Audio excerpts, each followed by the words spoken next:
অসম আন্দোলন অসমৰ এটা বৃহৎ গণ আন্দোলন 1979 চনৰ পৰা 1985 চনলৈকে অসমত থকা অবৈধ বিদেশী বহিষ্কাৰৰ বাবে সদৌ অসম ছাত্ৰ সন্থা আৰু সদৌ অসম গণ সংগ্ৰাম পৰিষদৰ নেতৃত্বত অসমত হোৱা এটা বৃহৎ আন্দোলন। নমস্কাৰ প্ৰিয় দৰ্শক, আপোনালোক সকলোকে আমাৰ চেনেললৈ স্বাগতম জনাইছোঁ। আজি এটা গুৰুত্বপূৰ্ণ বিষয়ৰ ওপৰত আমি আলোচনা কৰিম। অসম চুক্তি আৰু অসম আন্দোলনৰ বিষয়ে। ইতিমধ্যে অসম চুক্তি সম্পাদন হোৱা, অসম চুক্তি হৈ যোৱাৰ আজি 40 বছৰ সম্পূৰ্ণ হ'ল। তো সেই কাৰণে আমি আজি এই বিষয়টোৰ ওপৰত অলপমান কথা ডিছকাছ কৰিম।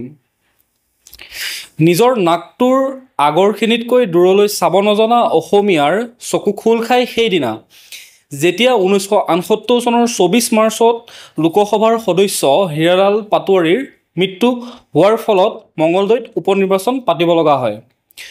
আৰু সেই সময়তে যেতিয়া ভোটাৰ তালিকাখন চাই, ভোটাৰ তালিকাখনত 45,000ৰো অধিক সন্দেহজনক বিদেশীৰ নাম থকা এখন ভোটাৰ তালিকা দেখি অসমীয়া ছাত্ৰ সমাজৰ চকু কপালত উঠে। ইমানবোৰ সন্দেহযুক্ত নাগৰিকৰ নাম আহিল কেনেকৈ? তাকে বাধা দিবলৈ গৈ 1979 চনৰ 10 ডিচেম্বৰত ভৱানীপুৰত শ্বহীদ হয় খৰ্গেশ্বৰ তালুকদাৰ, যি আছিল অসম আন্দোলনৰ প্ৰথমজন শ্বহীদ। সেইখিনিতে এই অসম আন্দোলনত প্ৰাণ বিসৰ্জন দিয়া প্ৰত্যেকজন অমৰ শ্বহীদলৈ আমাৰ ফালৰ পৰা শতকোটি প্ৰণাম জনাইছোঁ।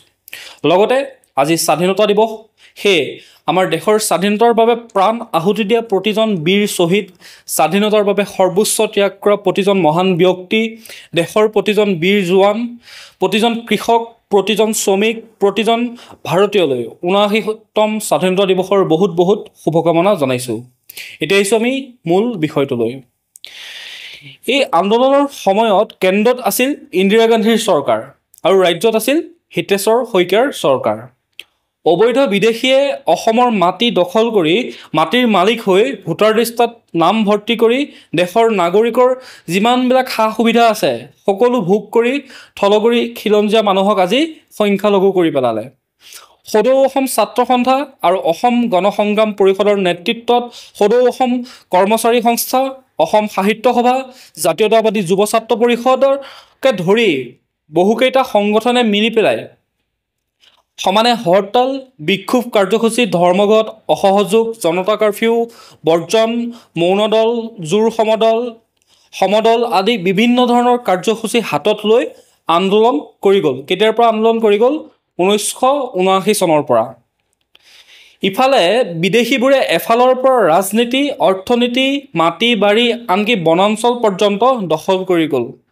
অসমৰ ৰাজনীতি, অৰ্থনীতি, মাটি বাৰী, যিমান খালী মাটি আছে, চন পৰি থকা যিমানবিলাক মাটি আছিলে, যিমানবিলাক বনাঞ্চল আছিলে, যিমানবিলাক সত্ৰৰ ভূমি আছিলে, সেই সকলোবিলাক এফালৰ পৰা নিজৰ আগ্ৰাসন দখল কৰি কৰি গৈ আছে। দেশৰ সাৰ্বভৌমত্ব, অখণ্ডতাৰ বিষয়ত জড়িত থকা এই এটা স্পৰ্শকাতৰ বিষয়টো ৰাজনীতিকসকলকে ধৰি একাংশ বুদ্ধিজীৱী, আমোলা বিষয়া আৰু উচ্চ শিক্ষিত এটা শ্ৰেণীয়ে এই আন্দোলনটোক কি কৰিলে? এটা বিচ্ছিন্নতাবাদী, এটা অপ্ৰয়োজনীয় আন্দোলন বুলি সমাজত প্ৰতিষ্ঠা কৰাত তেওঁলোক উঠি পৰি লাগিল, যাতে এই আন্দোলনটো সফল হ'ব নোৱাৰে। এই আন্দোলনটোৰ সমান্তৰালকৈ 1826 চনৰ 24 ফেব্ৰুৱাৰীত ইয়াণ্ডাবু সন্ধি হৈছিলে আৰু ইয়াণ্ডাবু সন্ধিৰ জৰিয়তে ব্ৰিটিছে প্ৰথমবাৰৰ বাবে অসমৰ ভূমিত আহি অসমখন তেওঁলোকৰ শাসনৰ অধীনলৈ লৈ গৈছিলে, ব্ৰিটিছৰ অধীনলৈ লৈ গৈছিলে।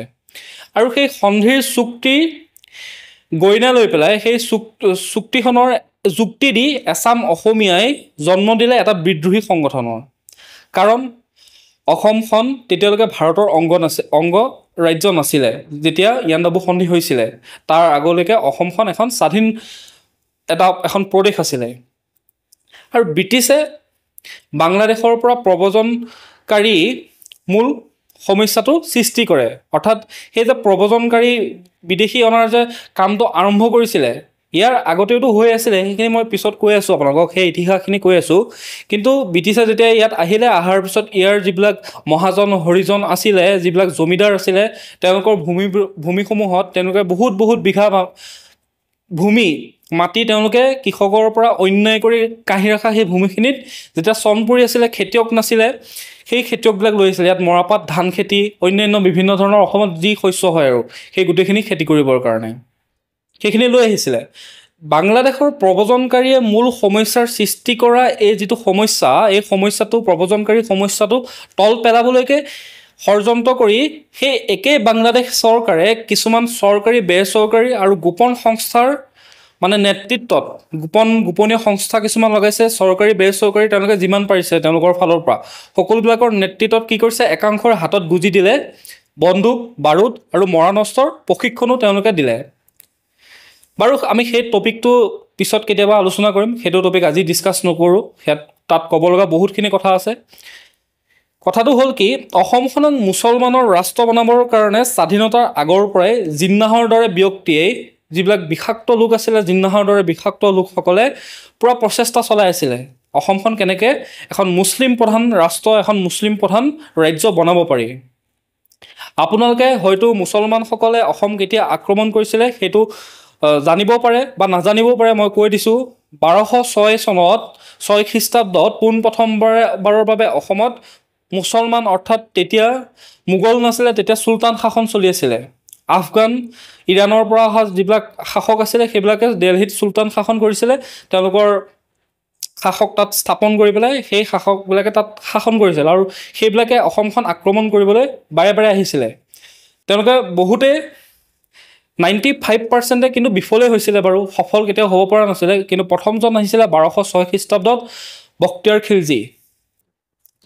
তাৰপিছতে এই ক্ষেত্ৰত সহায় কৰি আহিছিলে, যিহেতু বহু আগৰ পৰাই এই অসম ৰাজ্যখনক মুছলমান প্ৰধান এখন ৰাষ্ট্ৰ বনোৱাৰ ষড়যন্ত্ৰ চলি আহিছিলে আৰু এই ক্ষেত্ৰত সহায় কৰি আহিছিলে সেই সময়ৰ চৰকাৰসমূহে। সেই সময়ত যিসমূহ চৰকাৰ আছিলে, নাম নকওঁ, আপোনালোক সকলোৱে গম পায় কাৰ চৰকাৰ আছিলে, সেই চৰকাৰসমূহে সহায় কৰি আহিছিলে। কিন্তু অসমৰ এজন ব্যক্তি, গোপীনাথ বৰদলৈৰ দৰে যদি ব্যক্তিজন নাথাকিলেহেঁতেন, তেতিয়া হয়তো আজি অসমীয়া জাতিৰ পৰিচয়টো আমি বেলেগকৈ দিব লগা হ'লহেঁতেন।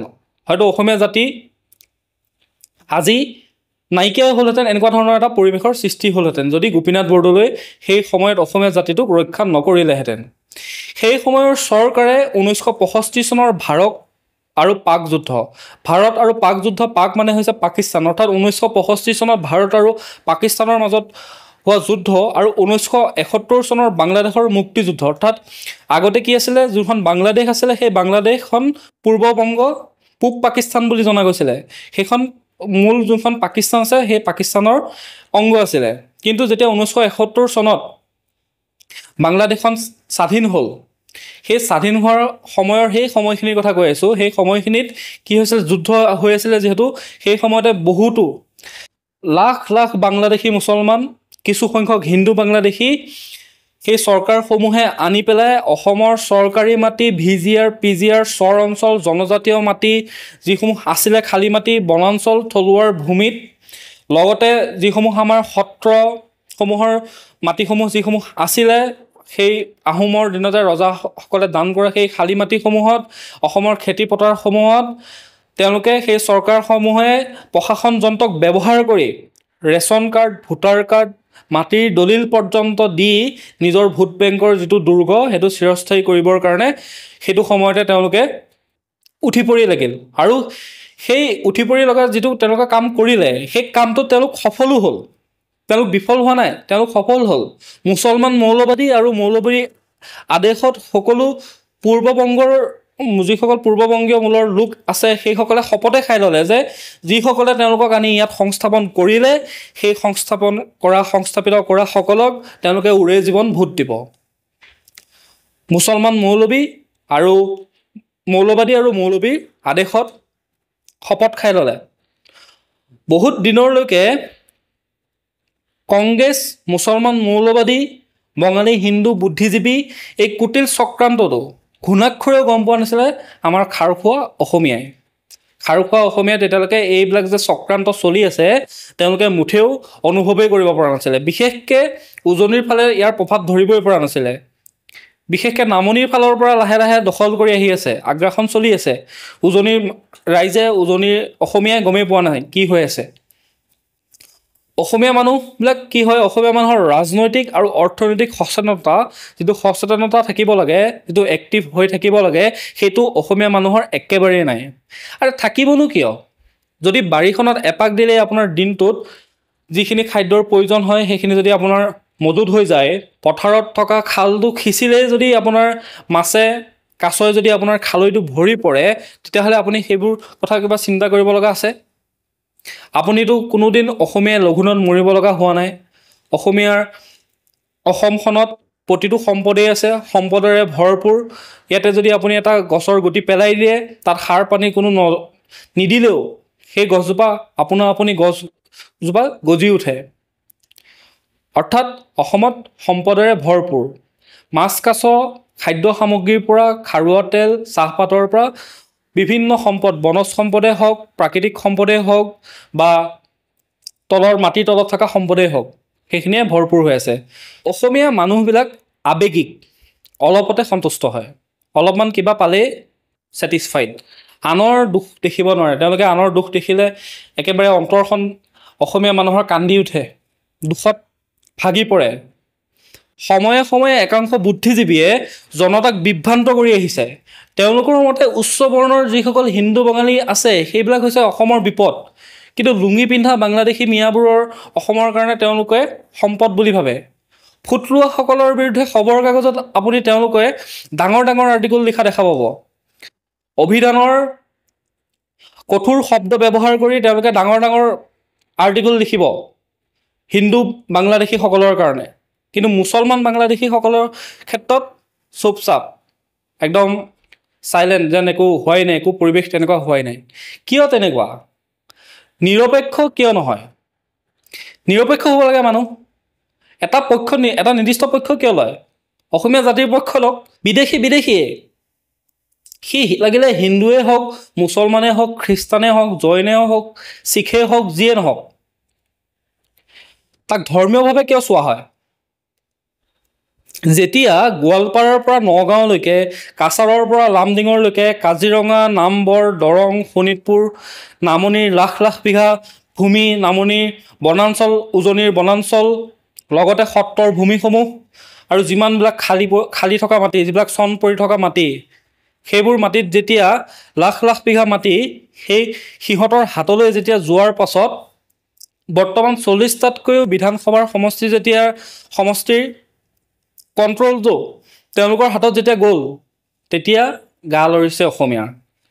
কিবা এটা হৈ আছে, কিবা এটা হ'বলৈ গৈ আছে, ডাঙৰ কিবা এটা হ'বলৈ গৈ আছে। অতি সুবিধাবাদী মধ্যবিত্ত সমাজৰ প্ৰকলৰ গা নলৰিলেও সেই সময়ত, মই সেই আন্দোলনৰ সময়ৰ কথা কৈ আছোঁ, অসম আন্দোলনৰ কথা কৈ আছোঁ, সেই সময়ত সেইসকলৰ গা নলৰিলেও সেই সময়ত জাগি উঠিল অসমৰ ছাত্ৰ সমাজ। অৱশ্যে অসমৰ প্ৰতিটো আন্দোলনচোন ছাত্ৰসকলে কৰি আহিছে। সেয়া লাগিলে আপুনি অসমীয়া আখৰকেইটা লিখিবলৈ যেতিয়া অসমীয়া ছাত্ৰই অসম ছাত্ৰ সন্মিলনী গঠন কৰি আন্দোলন কৰিছিল, জোনাকী যুগৰ আন্দোলনেই হওক, 1960 চনৰ ভাষা আন্দোলন হওক, 1965 চনৰ খাদ্য আন্দোলনেই হওক, 1972 চনৰ মাধ্যম আন্দোলনেই হওক, 1979 চনৰ পৰা 1985 চনলৈকে চলা অসম আন্দোলনেই হওক, শেহতীয়াকৈ 2019 চনত হোৱা কা আন্দোলনে হওক, এই সকলোবোৰত ছাত্ৰসকলে আগভাগ লৈ এই আন্দোলনসমূহ কৰিছিল।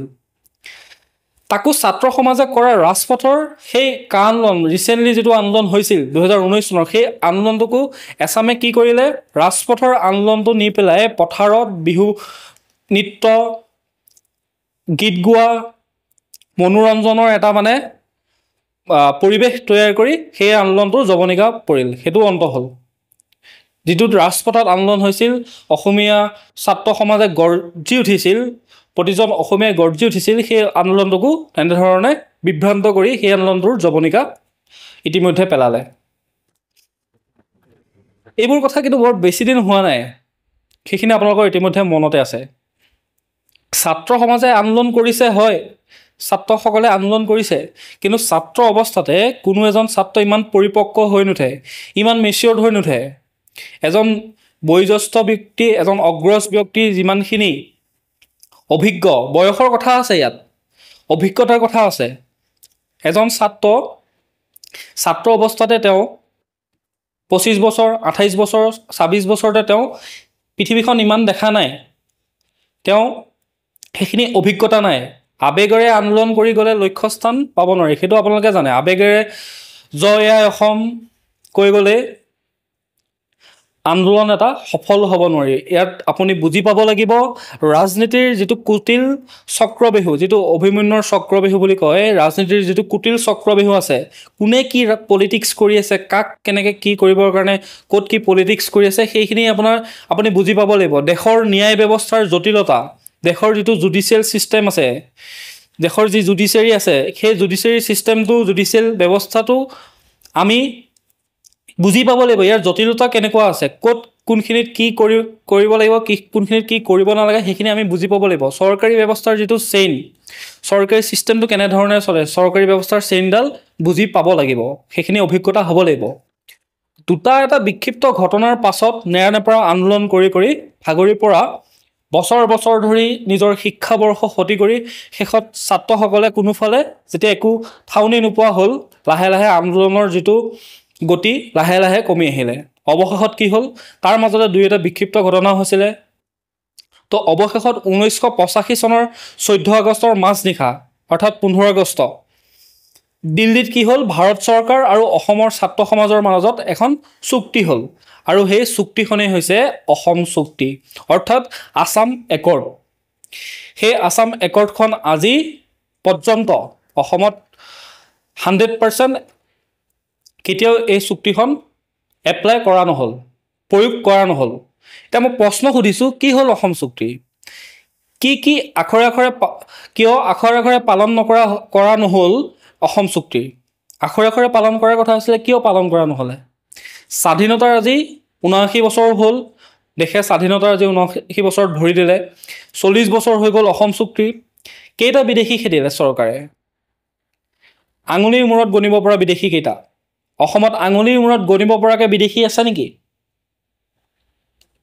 এইবিলাক কথা মই ইয়াতে সাজি কথা কৈ কথা নাই। আপোনালোকে যদি সংসদৰ কোৱা, সেই সময়ৰ মন্ত্ৰীসকলে কোৱা সেই মন্তব্যবোৰ যদি পঢ়ি চায়, তেতিয়াই গম পাব 1997 চনতে অসমত 40 লাখ বাংলাদেশী আছে বুলি সদনত কৈছিলে সেই সময়ৰ মন্ত্ৰীয়ে। তথ্য লাগে যদি দিব পাৰোঁ।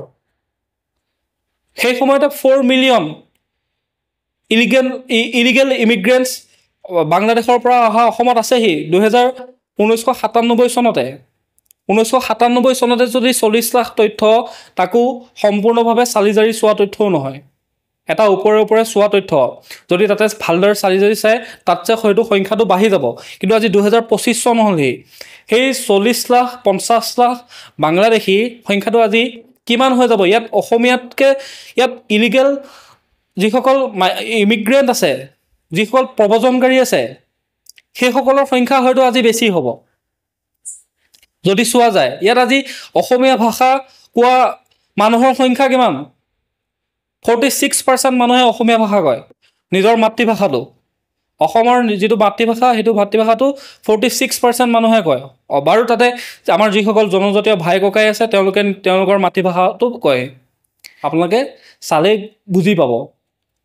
অসম চুক্তি ৰূপায়ণ কৰা বুলি এটা বিভাগো আছে অসমত, সেইটো কথা আপোনালোকে গম পায় নাই? অসমত অসম চুক্তি ৰূপায়ণ কৰিবৰ কাৰণে এটা নিৰ্দিষ্ট বিভাগো খুলি দিয়া হ'ল। যদি অসমত 3,50,00,000 জনসংখ্যাৰ এইখন অসমত 3,50,00,000 জনসংখ্যাৰ অসমখনত 80 পৰা 90 লাখ যদি মুছলমান বাংলাদেশী আছে, 40 পৰা যদি 45 লাখ হিন্দু বাংলাদেশী থাকে, তেন্তে আৰু কিবা কৈ লাভ আছে? ইয়াতে কৈ একো লাভ নাই। 80 পৰা 90 লাখ এটা আনুমানিক, হয়তো ইয়াতছে বেছি হ'ব।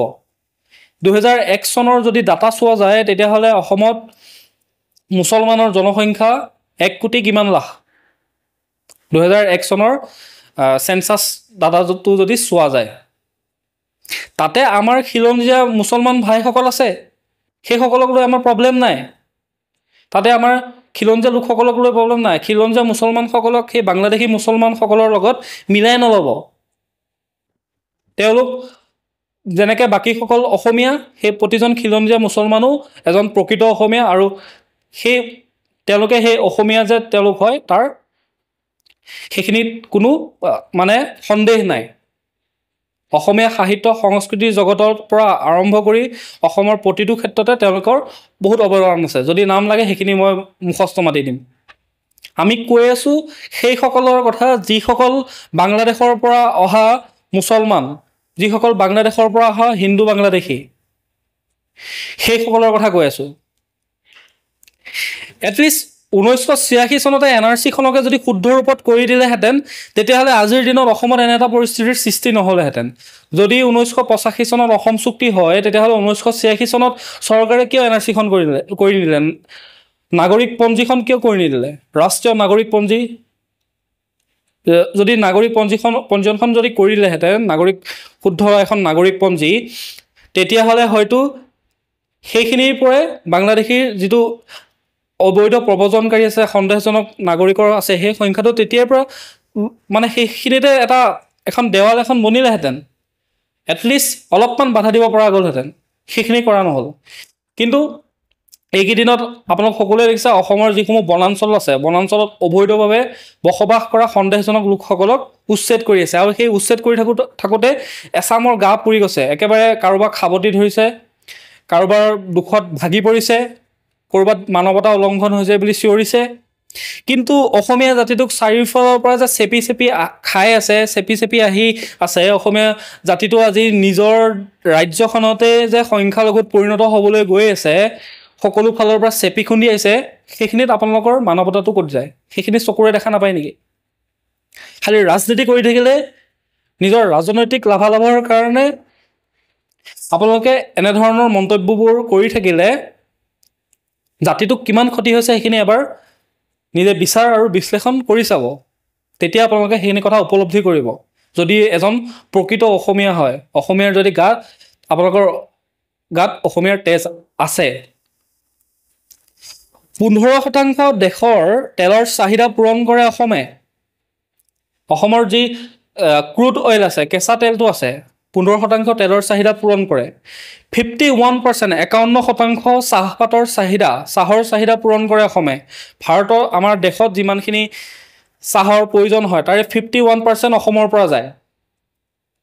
কিন্তু কি হ'ব, অসমত যিসমূহ ডাঙৰ ডাঙৰ বাগিচা আছে, এই 51%টো যে কৈ আছোঁ, তাৰে 90%ৰ মালিক হৈছে বহিৰাগত।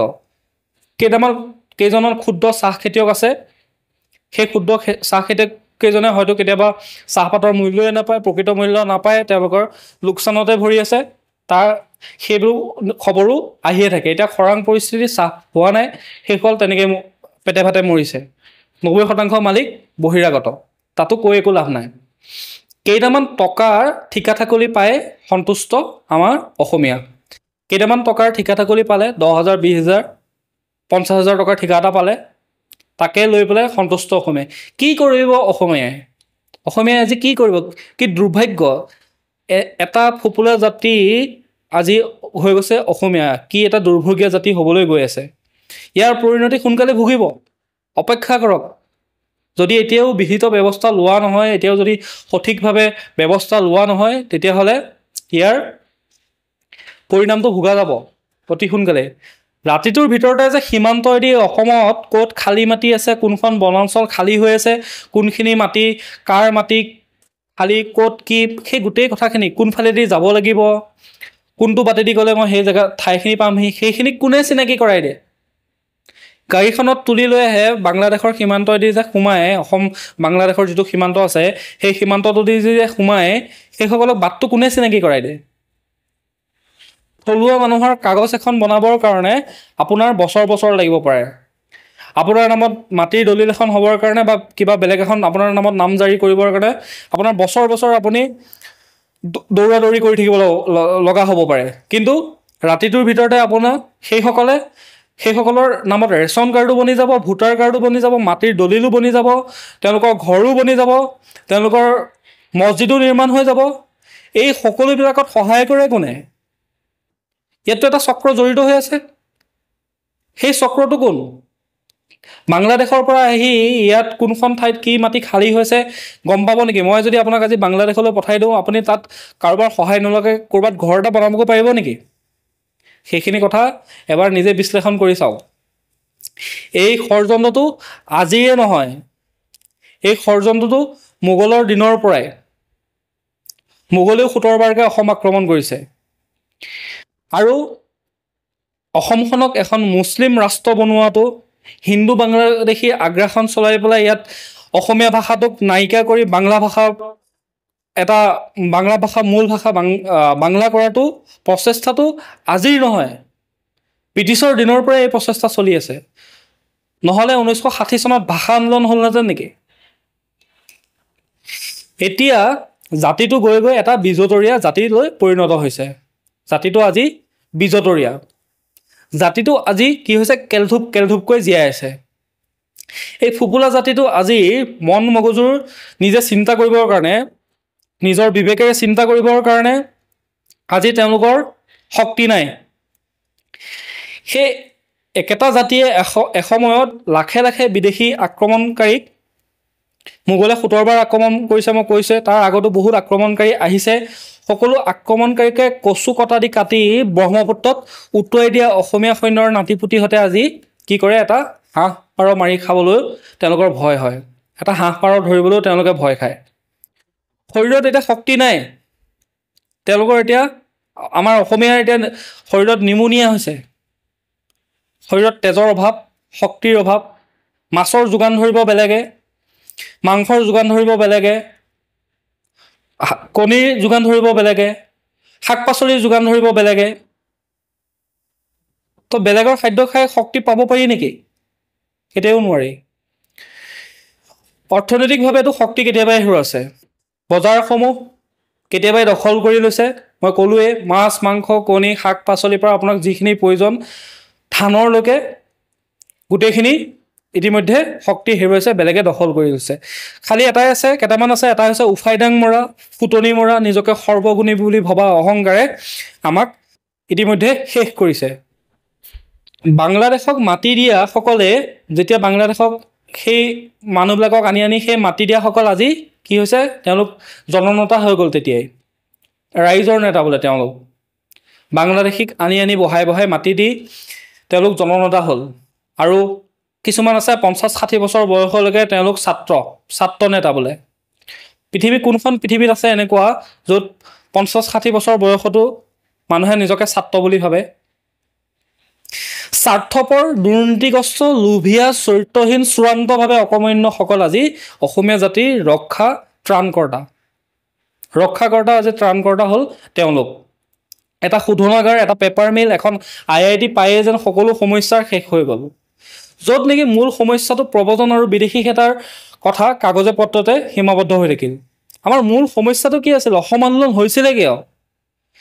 অবৈধ প্ৰব্ৰজনকাৰী বিদেশী সন্দেহযুক্ত নাগৰিকক ইয়াৰ পৰা বহিষ্কাৰ কৰাটোৱে আন্দোলনৰ মূল লক্ষ্য আছিল। বাকী যিসমূহ বিষয় আছিল সেইসমূহ আনুষংগিক কাষৰ বিষয় আছিল। এইসমূহ যিসমূহ পাব লগা শোধনাগাৰ, পেপাৰ মিল, যিবিলাক ৰাস্তা ঘাট বনিব লাগে, সেইখিনি আমি পাব লগা আমাৰ অধিকাৰ, এইটো আমাৰ ৰাইটছ। এখন দেশত থাকিলে সেই দেশৰ চৰকাৰে প্ৰতিজন নাগৰিকক সেইখিনি সুবিধা দিয়াটো চৰকাৰৰ দায়িত্ব আৰু সেইখিনি আমাৰ অধিকাৰ। সেইখিনিৰ কাৰণে আন্দোলনটো হোৱা নাছিলে। আন্দোলন হৈছিলে, মূল কথাটোৱে হৈছে যে সন্দেহযুক্ত নাগৰিক, সন্দেহযুক্ত বাংলাদেশী, সন্দেহযুক্ত বিদেশী খেদাৰ নামত যে এই 860 জন লোক শ্বহীদৰ সেই কেঁচা তেজৰ মূল্য 12,000-13,000 যে পাহুৱাল ডেকা তেজৰ মূল্য আজি ধূলিসাৎ হৈ গ'ল, সেইটো কোনে ক'ব?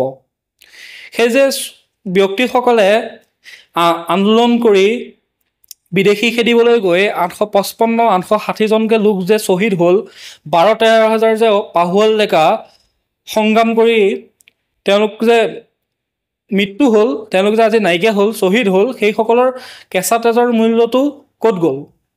কোনোবাই সুধিছেনে সেই পৰিয়ালসমূহক, যিসকলৰ মাক দেউতাক, ভাই ককাই, বাই ভনীসকলে বুকুত কিমান বেদনালৈ জীয়াই আছে? সেইসকল লোকৰ যাৰ নিজৰ পুত্ৰক হেৰুৱালে, যি নিজৰ ভাতৃক হেৰুৱালে, যি নিজৰ জীয়ৰীক হেৰুৱালে, সেইসকলক কথা সুধিছেনে আপোনালোকে?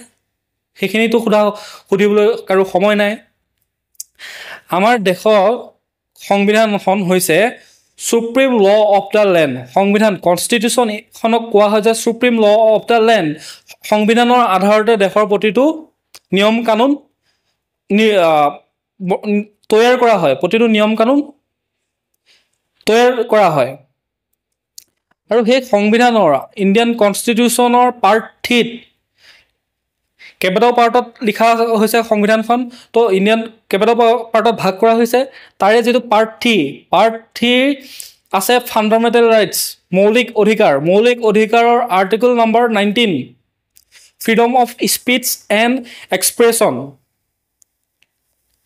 19 নম্বৰ অনুচ্ছেদৰ অধীনত থকা যিটো আমাৰ বাক স্বাধীনতাত যিটো ৰিজনেবল ৰেষ্ট্ৰিকশ্যন আছে সেই ৰিজনেবল ৰেষ্ট্ৰিকশ্যনটোক সন্মান জনাই বহু কথা খুলি ক'ব নোৱাৰোঁ বহু কথা নকওঁ কাৰণ আমাৰ দেশৰ সংবিধানৰ আমি শ্ৰদ্ধা কৰোঁ সংবিধানে যি আইন নিয়ম বনাই থৈ গৈছে সেই নিয়মক আমি সন্মান কৰিবই লাগিব তাৰ কাৰণে আমি বহু কথা খুলি ক'ব নোৱাৰোঁ কিন্তু ইতিহাস পঢ়িলে সকলোবিলাক কথা জল পটপটকৈ আপোনালোকে গম পাই যাব এইবিলাক যে মই কৈ আছোঁ কথাবিলাক সেইবিলাক অলপমান ডিটেইলছত যদি যাব বিচাৰে অলপমান আৰ্টিকল তথ্যবিলাক আপোনালোকে যদি চাই ইতিহাসটো খুচৰি চাই তেতিয়াহ'লে গোটেইখিনি গম পাব কোন চোৰাংচোৱাই কোন মৌলবীয়ে কোন হিন্দু বাংলাদেশী ইণ্টেলেকচুৱেল পাৰ্চনে কোন বুদ্ধিজীৱীয়ে কোনবোৰ চক্ৰই সময়ে সময়ে নিজৰ সুবিধাৰ কাৰণে ৰাজনৈতিক লাভালাভৰ কাৰণে কিছুমান বিশেষ সুবিধাৰ কাৰণে অসমীয়া জাতিটোক বিভ্ৰান্ত কৰি আহে আজি অমুক এটা কাইলৈ তমুক এটা পৰহিলৈ কিবা এটা অনেকটা সমস্যা কিবা কিবি কৰি পেলাই অসমীয়া জাতিটোক অস্থিৰ কৰি আহে কেতিয়াবা কাৰোবাক যদি সাম্প্ৰদায়িক কথাৰে উচতাইছে কাৰোবাক হাতত অস্ত্ৰ তুলি দিছে কাৰোবাক গোষ্ঠীগত অন্যান্য বিভিন্ন ধৰণৰ সেইখিনি মই নকওঁ বাৰু সেইখিনি পিছত কেতিয়াবা পাতিম এইবোৰ কাৰবাৰ যে চলি থাকে এইবোৰ অকল দেশৰ ভিতৰৰ পৰাই চলি থাকে বুলি নহয় এইবোৰ দেশৰ বাহিৰৰ পৰাও চলি থাকে দেশৰ বাহিৰৰ পৰাও এইবোৰ অংক ক'ত কাক কেনেকৈ মেনেজ কৰি কাক নাইকিয়া কৰি কাক এষ্টাব্লিছ কৰিব লাগিব সেইখিনি দেশৰ ভিতৰত থকা শত্ৰুসকলেও কৰি আছে দেশৰ বাহিৰৰ পৰাও শত্ৰুৱে কৰি আছে সহায় কৰি আছে সকলো ফালৰ পৰা কোন অসমীয়া জাতি আজিলৈকে সেই সংজ্ঞাটোৱে নিৰ্ধাৰণ কৰা নহ'ল মূল সমস্যা আছিল কি আমাৰ অসমীয়া জাতি অসমীয়া কোন অসমীয়াসকলৰ অসমীয়া কোন বুলি ক'লে সংজ্ঞাটো কি হ'ব সেই সংজ্ঞাটো নিৰ্ধাৰণ কৰা নহ'ল এতিয়ালৈকে মূল সমস্যা আছিল বিদেশী আৰু প্ৰব্ৰজনৰ কিন্তু সমস্যাটোৰ পৰা ফালৰি কাটি আনুষংগিক বিষয়বোৰ ঠিকেই ৰূপায়ণ হ'ল অসম চুক্তিৰ নামত যিবোৰ চুক্তি নকৰিলেও পোৱাটো আমাৰ অধিকাৰ মই ইতিমধ্যে কৈছোঁৱেই সেইখিনিৰ কাৰণে চুক্তি কৰিব প্ৰয়োজন নাই নহয় সেইখিনি আমাৰ অধিকাৰ চৰকাৰৰ দায়িত্ব সেইখিনি দিয়াটো দেশৰ প্ৰতিজন নাগৰিকক সুবিধা দিয়াটো সেইখিনি মৌলিক অধিকাৰটো লিখা আছে 14 নম্বৰ অনুচ্ছেদৰ পৰা যদি পঢ়ি চাই গোটেইখিনি গম পাব আনকি DPSPটো লিখা আছে নিৰ্দেশাত্মক নীতিটো লিখা আছে ডিৰেক্টিভ প্ৰিন্সিপল অফ ষ্টেট পলিচিত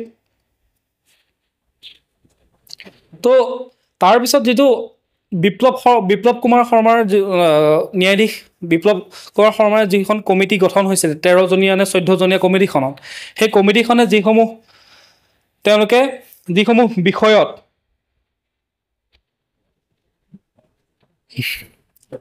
কি কৰিব লাগিব কি কৰিব নালাগে সেইখিনি তেওঁলোকে তাত উপস্থাপন কৰি 142 পৃষ্ঠা নে 43 পৃষ্ঠাৰ এখন প্ৰতিবেদন তেওঁলোকে দাখিল কৰিলে ন্যায়াধীশ বিপ্লৱ কুমাৰ শৰ্মাৰ নেতৃত্বত তাতে অসমীয়া জাতিৰ সংজ্ঞা অসমীয়া জাতিক কিদৰে সুৰক্ষা কৰিব লাগিব কি কৰিব ভাষাটো কেনেকৈ সুৰক্ষা কৰিব লাগিব সাহিত্য সংস্কৃতি কেনেধৰণে সুৰক্ষা কৰিব লাগিব ইনাৰ লাইন পাৰ্মিট দিব লাগিবনে নাই সেইখিনি যিখিনি কৰিলে সেইখিনি কৰক এটলিষ্ট তাৰে যিকেইটা সৰু বিষয় অসমীয়া ভাষাটোক ক্লাছ ইমান শ্ৰেণীৰ পৰা ক্লাছ ইমানলৈ বাধ্যতামূলক কৰা কিবা কিবি সেইকেইটা কৰিছে কিন্তু বিদেশীৰ যিটো সমস্যা সেইটো সমস্যাটো কি হৈ থাকিল বিদেশীৰ সমস্যাটো সমস্যাই হৈ থাকিল ৰাষ্ট্ৰীয় নাগৰিকপঞ্জী 2020 চনত যিখন ৰাষ্ট্ৰীয় নাগৰিকপঞ্জীত বনালে সেইখন পঞ্জীত মাত্ৰ 20 লাখ মানুহৰ নাম 20 লাখ নে কিমান লাখ মানুহৰ নাম আহিছে বিদেশী নামত কিন্তু লোকসভাত দিয়া ৰাজ্যসভাত দিয়া তথ্যতে তেতিয়াই 1997 2001 চনৰ তথ্যতে তেতিয়াই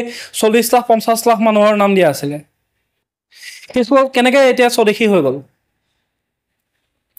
সেইখিনি কথা জুকিয়াই চোৱাটো প্ৰতিজন অসমীয়াই এটা দায়িত্ব লাহে লাহে সকলোৰ পৰা সকলো ফালৰ পৰা শেষ হৈ গৈ আছে। যিটো 1228 খ্ৰীষ্টাব্দত চুকাফাই আহি পেলাই যিটো অসমীয়া জাতিটোক বিভিন্ন গোটসমূহক একগোট কৰি পেলাই যিটো অসমীয়া জাতি অসমীয়া জাতিটোক গঢ়ি থৈ গ'ল, সেইটো আজি প্ৰায় শেষ হৈ গৈছে। চুকাফাই পাটকাই পৰ্বত পাৰ হৈ আহি মুংডুং চুংখাম মানে হৈছে সোণালী শস্যৰে, সোণালী বাগিচাৰে ভৰা দেশ। অৰ্থাৎ চুকাফা আহিছিলে আঘোণ মাহত 1228 খ্ৰীষ্টাব্দত। তো সেই সময়ত কি হয়, অসমত ধান খেতি হয়, ধানবোৰ পকে। তো তেওঁ আহি পেলাই দেখিছিলে যে সোণালী হৈ যায়, ধানবোৰ পকিলেতো সোণালী হৈ থাকে পথাৰবোৰ। তো সেইকাৰণে কৈছিলে আহোম ভাষাত মুংডুং চুংখাম। চুকাফাই গঢ়ি থৈ যোৱা জাতিটো তাৰ পিছতে শংকৰদেৱ মাধৱদেৱে সাহিত্য সংস্কৃতিৰে চহকী কৰি একতাৰ দোলেৰে বান্ধিলে অসমীয়াসকলক। নগা, গাৰো, খাচী, বড়ো, জয়ন্তীয়া, আহোম, মিচিং যিমান আছে সকলোকে তেওঁলোকে সাহিত্য সংস্কৃতিৰে সমৃদ্ধ কৰি মহাপুৰুষ শ্ৰীমন্ত শংকৰদেৱ, মহাপুৰুষ মাধৱদেৱে আৰু বাকী অন্যান্য ব্যক্তিসকলে অসমীয়া জাতিটোৰ সাহিত্য সংস্কৃতি চহকী কৰি থৈ গ'ল। তাৰপিছত লক্ষ্মীনাথ বেজবৰুৱা হওক, জ্যোতিপ্ৰসাদ আগৰৱালা হওক, বিষ্ণুপ্ৰসাদ ৰাভা হওক, অম্বিকাগিৰি হওক, ৰাধা গোবিন্দ হওক, ভূপেন হাজৰিকা হওক, আৰু যিসকল আমাৰ মহান ব্যক্তি আছে, সেই ব্যক্তিসকলে গঢ়ি থৈ যোৱা এই জাতিটো আজি শেষ হোৱাৰ ফলত, কাৰণ সকলো ফালৰ পৰা চক্ৰান্ত চলি আছে জাতিটোক শেষ কৰাৰ। সেইখিনি কথা অসমীয়াই বুজি পোৱা উচিত। নিজ অসমতে আজি জাতিটোৱে নিজৰ মাতৃভাষাটো, নিজৰ মাটি বাৰীখিনি নিজে সংখ্যালঘুত পৰিণত হ'বলৈ গৈ আছে। এতিয়া আপোনালোকে 2011 চনৰ যিটো চেঞ্চাছ আছিলে, 2011 চনৰ চনত 2021 চনত চেঞ্চাছ হ'ব লাগিছিলে। 2021 চনত চেঞ্চাছ নহ'লে এতিয়া 2026-27 চনত চেঞ্চাছ হ'ব। চেঞ্চাছৰ যদি আপোনালোকে ডাটা চায়, যেতিয়া ডাটা আহিলে আপোনালোকৰ চকুটো মেল খাই যাব। তেতিয়া আপোনালোকে বুজি পাব যে এইটো ডেমোগ্ৰাফিকেলি কিমান পৰিৱৰ্তন হ'ল, জনসংখ্যা কিমান পৰিৱৰ্তন হ'ল, কোনে কিমান কি ভাষা কয়, কি নকয়, কোন কিমান ধৰ্ম, সেইখিনি গোটেইখিনি হ'ল। ধৰ্মটো আমাৰ মেটাৰ নহয়, হিন্দু হওক, মুছলমান হওক, খ্ৰীষ্টান হওক, কিবা হওক, ধৰ্মটো আমাৰ মেটাৰ নহয়। আমাৰ মেটাৰ হৈছে অবৈধ সন্দেহযুক্ত নাগৰিক, অবৈধ বিদেশী, যিসকলে অসমত আহি অসমখন এফালৰ পৰা শেষ কৰি গৈ আছে। সেইকাৰণে ভূপেন হাজৰিকাই এটা কালজয়ী গীত লিখি গৈছিলে। তেওঁ কৈছে যে আমি অসমীয়া নহওঁ দুখীয়া বুলি সান্তনা লভিলে নহ'ব। আজিৰ অসমীয়াই যদি নিজক নিচিনে, তেতিয়া অসম ৰসাতলে যাব। অৰ্থাৎ আমি অসমীয়া নহওঁ দুখীয়া, মানে আমাৰ যিহেতু সম্পদেৰে ভৰপূৰ, আমি কেতিয়াও দুখীয়াই নহওঁ বুলি সান্তনা লভি থাকিলে নহ'ব। নিজে নিজক যদি চিনি নাপায়, এদিন ৰসাতলে যাব। সেইকাৰণে প্ৰত্যেকজন অসমীয়ালৈ, প্ৰত্যেকজন খিলঞ্জীয়া লোকলৈ অনুৰোধ, নিজৰ এই কথাখিনি বুজি পাওক। এতিয়া অসমীয়াৰ সংজ্ঞাৰ কথা কৈ আছে। অসমীয়াৰ সংজ্ঞাত তাত কোৱা হৈছে যে 1826 চনৰ 24 ফেব্ৰুৱাৰীৰ আগত যিসকল ব্যক্তি আছিলে, সেইসকলে অসমীয়া, সেইসকলকে অসমীয়া বুলি কোৱা হয়। আৰু সেইটোৱে যোগ্য হয়, সেইসকলে অসমীয়া। কাৰণ 1826 চনৰ পিছত যিসকল ব্ৰিটিছে যেতিয়া আহিলে, ব্ৰিটিছে যেতিয়া অসমখন ল'লেহি 1826 চনৰ 24 ফেব্ৰুৱাৰীত 92 সন্ধি কৰি ডেভিড স্কট যেতিয়া অসমৰ প্ৰথমজন ইংৰাজ শাসক হ'ল, তাৰ পিছৰে পৰা তেওঁলোকে অসমত খেতি কৰিবৰ কাৰণে পূৰ্ববংগৰ পৰা, বাংলাদেশৰ পৰা যিবিলাক ব্যক্তি লৈ আহিলে, তাৰপিছত লাহে লাহে সেইখিনি সময়ত প্ৰব্ৰজনটো কম আছিলে যদিও, যেতিয়া স্বাধীনতাৰ সময়ত 1975 চনত প্ৰব্ৰজনৰ সংখ্যা বহুত বেছি। তো 1826 চনৰ আগত যিসকল ব্যক্তি আছিলে, সেইসকলে অসমৰ খিলঞ্জীয়া লোক। আৰু ভিত্তিবৰ্ষ 71 কিয় মানি ল'লে? 71টো অলৰেডি আহিয়ে গ'ল। মানিবলৈ যদি ইচ্ছা আছে 51 মানক, 1951 নহ'লে 1947, স্বাধীনতাৰ আগত যোন আছিলে তেওঁলোকে ইয়াৰ নাগৰিকত্ব পাব। 71 চনটো মানি লোৱাৰ কোনো যুক্তিয়ে নাছিলে। তো সেইখিনিয়ে আছিলে আমাৰ আজিৰ বিষয়টোৰ ডিছকাশ্যন, যিখিনি অসমৰ জীৱনৰ কাৰণে, অসমীয়াৰ কাৰণে, অসমখনৰ কাৰণে অতি গুৰুত্বপূৰ্ণ কথা। এই কথাখিনি আপোনালোকে এবাৰ নিজে ভাবি চাব। যিখিনি মই আজি অসম চুক্তি যিহেতু 40 বছৰ সম্পূৰ্ণ হ'ল, অসম চুক্তিখন এতিয়াও সম্পূৰ্ণৰূপে ৰূপায়ণ নহ'ল। আৰু যিসমূহ সৰু সৰু বিষয় সেইসমূহ বিষয় ৰূপায়ণ হ'ল, যিটো মেইন ইছ্যু আছিলে সেই মেইন ইছ্যুটো আজিলৈকে সেই মেইন ইছ্যুটোত কাম কৰা হোৱা নাই, সেইটো আজিলৈকে হৈ উঠা নাই। সেইটো হ'বলৈ হ'লে চৰকাৰৰ সদিচ্ছা থাকিব লাগিব। তেওঁলোকে বাংলাদেশী চিনাক্ত কৰি লাগিলে এবছৰ নহয় 5 বছৰ লওক, অবৈধ সন্দেহযুক্ত নাগৰিক চিনাক্ত কৰি বাংলাদেশ চৰকাৰ ক'ৰ পৰা আহিছিলে সেই চৰকাৰৰ লগত চুক্তি কৰক, সেইসকলক পঠাবৰ কাৰণে চুক্তি কৰি তেওঁলোকক পঠোৱাৰ ব্যৱস্থা কৰক। সেইখিনি হোৱা নাই। এতিয়া যি হ'ল হ'ল বুলি মানে সকলোৱে হাত সাৱটি বহি আছে। এনেকৈ বহি থাকিলে যিটো আপোনালোকৰ আৰু 20-25 বছৰ পিছত ভয়ানক এটা পৰিৱৰ্তন হ'বলৈ গৈ আছে, সেইখিনি কথা বুজি পাব। ঠিক আছে, আজিৰ কথাখিনি আছিল ইমানে। যদি ভিডিঅ'টো ভাল লাগিলে তেতিয়াহ'লে এটা লাইক কৰিব, লগতে চেনেলটো ছাবস্ক্ৰাইব কৰিব এনেধৰণৰ বিষয়সমূহ জানি থাকিবৰ বাবে। ধন্যবাদ।